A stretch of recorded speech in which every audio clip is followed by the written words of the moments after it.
Pensée unique et idée interdite, épisode 2, autour de la discrimination tolérante. Alors, je vous partage des idées un petit peu chaudes qui vont être en totale contradiction avec la façon de penser de la société. Ça va être pas mal controversé. J'ai fait quelques vidéos là-dessus, mais une fois de temps en temps, je trouve ça rigolo. Puisque en fait, moi, j'aime pas du tout personnellement qu'on me dise quoi penser, quoi ressentir, quoi faire. Je suis pas du tout fan de ça, même si bien sûr on a des sous-personnalités dictatrices, tyranniques, qui aiment bien un petit peu décider pour tout le monde et surtout pour soi-même. Mais voilà, je pensais un petit peu à ça en fait. Je pensais aux féministes, je pensais au mouvement LGBT, je pensais au mouvement un petit peu SOS racisme, ou touche pas à mon pote, ce genre de trucs. Et derrière tous ces mouvements, il y a, je pense, quelque chose de très positif. Je pense que là-dessus, on va être beaucoup à se mettre d'accord. C'est-à-dire que l'idée, c'est simplement qu'il y a que ce soit donc des femmes, des personnes de différentes origines, ethnicités, des personnes de certaines orientations sexuelles ou de certaines religions. Et puis bien sûr il y en a plein d'autres. Je prends les plus connus, mais il y a plein d'autres communautés comme ça. Et bien forcément, comme il peut y avoir de la discrimination, je dirais violente, de la discrimination même physique, c'est-à-dire qu'on attaque les gens physiquement, voire même parfois on les tue. Eh bien, ça peut effectivement faire sens qu'on défende ces groupes et puis que on cherche un petit peu à éveiller un peu les gens et à leur dire que non, on est égaux et que on est bien tous ensemble et qu'il n'y a pas de raison qu'on se tue et qu'on s'entretue, voilà. Et tout ça, évidemment, je pense que c'est assez évident. De toute façon, ce serait pas fonctionnel autrement si on laissait les gens commettre des meurtres, commettre du harcèlement. Ça pourrait pas être fonctionnel de toute façon. Ça ferait une loi de la jungle, ce serait un bordel. Donc jusque là, je suis assez en accord. Et maintenant, je voudrais apporter de la nuance là-dedans. Et c'est pour ça que j'appelle ça la discrimination tolérante. Si on prend n'importe quel exemple, je prends le cas de l'homophobie. Tiens, juste avant, je vais dire un truc marrant. Souvent, il y a un truc qu'on a entendu sur l'homophobie, c'est que en fait, l'homophobe, c'est celui qui a une part d'homosexualité en lui qu'il n'a pas voulu voir en face. Et effectivement, a priori, ce qu'on va voir chez les gens qui projettent de la haine ou qui projettent de quelque chose de dégoûtant, de désagréable, de non aimant sur donc des personnes homosexuelles, c'est effectivement en général des parties d'eux qui n'ont pas voulu voir et donc ils détestent chez eux et plutôt que de le voir chez eux, ils le voient chez les autres. Donc c'est effectivement en spiritualité, c'est quelque chose a priori qu'on va bien retrouver. Mais ce qu'on ne dit jamais, c'est que les gens qui n'aiment pas les homophobes, donc je sais pas comment les appeler, les homophobes pour rigoler ou tout simplement voilà les gens qui n'aiment pas les homophobes, eh bien ce sont des personnes qui ont des parties d'eux homophobes, qui ne sont pas non plus allés voir et qu'ils n'aiment pas. Donc, ça veut pas dire que quand on aime les homosexuels, ça veut dire qu'on a une partie de soi homophobe. C'est pas du tout ce que je viens de dire. En plus, ça n'aurait aucune logique. Je dis simplement quand on n'aime pas les homophobes, c'est qu'on a une partie de nous homophobes qu'on ne veut pas voir. De la même façon que quand on n'aime pas les homosexuels, il y a une partie de nous homosexuels qu'on ne veut pas voir. Donc déjà, c'est vachement intéressant puisqu'on va se rendre compte que quand on va fouiller un petit peu en profondeur, finalement, on est peut-être un petit peu tous les mêmes. On a peut-être un petit peu tous les mêmes trucs. Alors à la fois on est un peu homosexuel, à la fois on est un petit peu homophobe, et en général, on veut choisir un peu son camp. Donc effectivement, je pense qu'il y a des gens qui se sentent donc homophobes et qui ne voudraient surtout pas sentir une partie homosexuelle, et il y a des gens qui n'aiment pas les homophobes, qui les détestent, et qui ne voudraient pas sentir d'eux la partie donc homophobe justement. Et donc ça, je trouve déjà ça permet de nuancer. Mais ce que je voulais dire, c'est que pourquoi toujours ce besoin de faire une dictature un petit peu de ce qu'on doit penser, de ce qu'on doit ressentir. Mettons que je sois homophobe, je trouve que c'est pas le cas, mais mettons. Et que je sois un homophobe, je dirais pacifiste. C'est-à-dire que je ne commets pas d'actes de harcèlement, je n'emmerde pas physiquement les gens, je ne suis pas non plus dans le harcèlement verbal, je ne dis rien. Et on va dire pas non plus de harcèlement non verbal, c'est-à-dire si je croise, mettons, un couple d'hommes ou de femmes homosexuels dans la rue, eh bien, j'ai du respect d'un point de vue non verbal, ça veut dire je leur lance pas un mauvais regard, enfin voilà, je suis tout à fait normal à leur rencontre. Admettons que pour autant, je sois homophobe, mais que finalement je garde ça pour moi ou je garde ça dans mon cercle privé. C'est-à-dire que simplement, mon goût personnel, c'est simplement ma façon de voir les choses, c'est mon ressenti. Voilà. Je ne cherche pas à changer les gens, je ne cherche pas à critiquer l'homophobie ouvertement, je ne fais pas de prosélytisme, je ne cherche pas à ramener des gens finalement dans ma communauté de dire nous avons raison d'être homophobes, soyons homophobes tous ensemble. Non, je dis simplement voilà ce que moi je ressens, voilà ce qui moi me touche.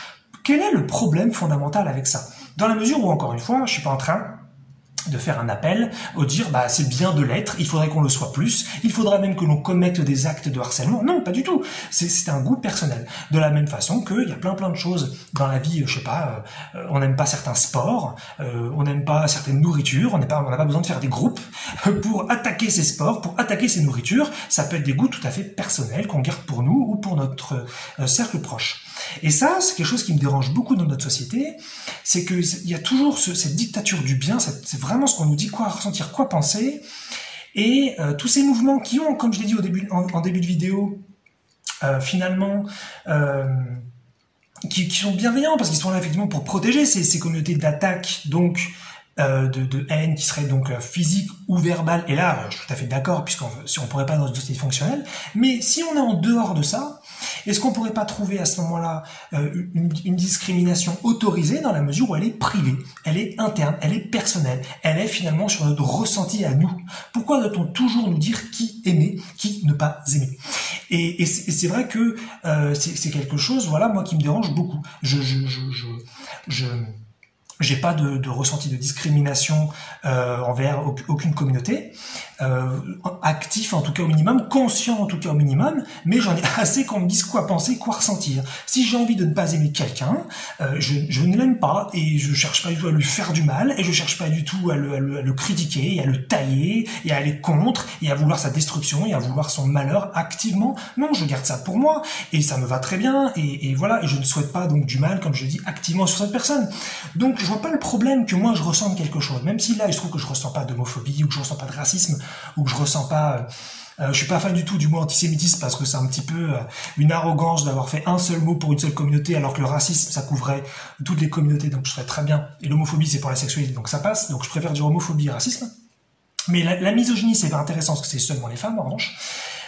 Mais ça pourrait être aussi la misandrie d'ailleurs, hein. Il y a des femmes qui n'aiment pas les hommes, et d'ailleurs il y a aussi des femmes misogynes et des hommes misandres, donc voilà. Ça pourrait être aussi d'ailleurs la misanthropie, hein, le fait de pas aimer les humains, mais je vois pas le souci finalement de ressentir ça en privé. Je vois pas le problème d'avoir nos propres trucs. Et on peut changer d'avis de toute façon. On peut ne pas aimer par exemple donc les noirs et plus tard on se dit finalement j'aime bien les noirs. Ça peut être aussi l'inverse. On pourrait aimer par exemple les asiatiques et puis se dire finalement j'aime pas les asiatiques et on pourrait faire ça pour tout. Je vois pas le problème finalement d'avoir notre propre ressenti, nos propres goûts dans la mesure où on n'est pas là pour faire changer les autres d'avis et les faire adhérer à notre façon de voir les choses. Donc ça déjà c'est une nuance que je n'entends jamais puisque bien sûr, il faut toujours. C'est très compliqué parce qu'il n'y a pas beaucoup de nuances dans notre société. Donc forcément, peut-être qu'on ne veut pas entendre ce discours-là parce qu'on va dire oui, mais attention, il va y avoir des dérives ensuite de violence et voilà. Et c'est clair qu'il y en a toujours qui vont trop loin et qui dérivent et qui veulent changer les autres et qui veulent convaincre les autres et voilà. Et moi, je veux juste proposer de la nuance et proposer un respect de finalement de soi et des autres dans la mesure où c'est en privé. Puisque en spiritualité, on découvre qu'en fait on a a priori un petit peu tout en nous. On a toutes les pulsions en nous. C'est simplement que, en général, à ce stade de notre évolution, on n'est pas très conscient, donc on ne sait pas qu'on a tout ça à l'intérieur. Et j'avais fait une vidéo qui s'appelait les pires idées sont en nous, et effectivement c'est de s'ouvrir à la possibilité que peut-être on a des choses qui sont appelées mal, même si ça veut rien dire, en fait le bien et mal c'est des inventions absolument artificielles, mais pour ceux qui croient vraiment dans le bien et mal et pour qui c'est important, pourquoi pas. Et donc on aurait donc ce mal à l'intérieur, et l'idée c'est de s'ouvrir à ça, et de pas se juger, de pas se dire voilà comment je dois penser, et voilà comment je ne dois pas penser.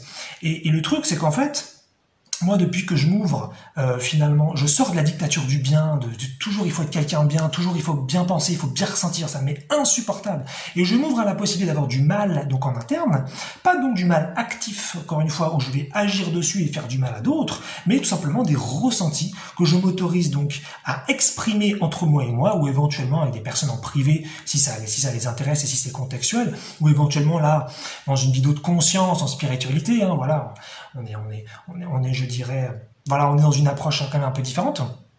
eh bien, je découvre des pensées finalement de mal en moi qui étaient finalement cachées, qui étaient profondes et qui étaient là depuis le début. Et le problème de notre société, c'est que ça, c'est pas du tout autorisé. Et donc, par exemple, j'ai découvert dernièrement des petites pensées qui passaient, des pensées de racisme. Et ça m'étonnait vachement parce que je les avais jamais eues avant. Par exemple, je croisais quelqu'un dans la rue, quelqu'un donc tout à fait normal, entre guillemets, hein, parce que normal, ça veut rien dire.